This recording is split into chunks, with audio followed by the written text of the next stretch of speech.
একটু চিন্তা করবেন, কত মানুষ ঘুমিয়ে গেছে আর তার ঘুম ভাঙে নাই। আমিও তো হতে পারে আজ রাত আমার শেষ রাত, হয়তো এই ঘুম আমার সেই ঘুম, শেষ ঘুম। এখন আমাকে তো মৃত্যুর পরে আল্লাহ তাআলার সামনে দাঁড়ানো লাগবে। আমি যদি আজকে রাত্রে মারা যাই, তাহলে কি আমি আখিরাতে নাজাত পাওয়ার উপযুক্ত কিনা? একটু হিসাব করি। অতীতের সব হিসাবের কথা বাদ দেন, আজকে দিনের হিসাবটা একটু আমি করি। একটা মানুষ যদি 5টা মিনিট ব্যয় করে, 5 মিনিট থেকে 10 মিনিট, সে তার সারা দিনের ভালো কাজ আর মন্দ কাজের হিসাব বের করতে পারবে কি পারবে না? সারা দিনের ভালো মন্দ কাজের হিসাব বের করতে পারবে। এরপরে সে একটা হিসাব করবে, ভালো কাজ বেশি না মন্দ কাজ বেশি। দেখা গেল ভালো কাজ বেশি মন্দ কাজ কম, যাক তো ভালো। কিন্তু হিসাব করে দেখা গেল যে মন্দ কাজ বেশি ভালো কাজ কম। এখন হয়তো হিসাব করে দেখলো আজকে গুনাহ বেশি সওয়াব কম। এই চিন্তা হয়তো তার জীবন পরিবর্তনের কারণ হয়ে যেতে পারে।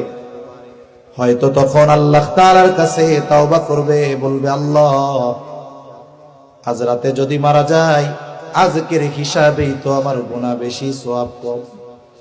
আয় আল্লাহ, জীবনে অনেক পাপ তো করেছি, আয় আল্লাহ আপনি আমার গুনাহগুলো মাফ করে দেন, আর আগামী থেকে গুনাহ করব না।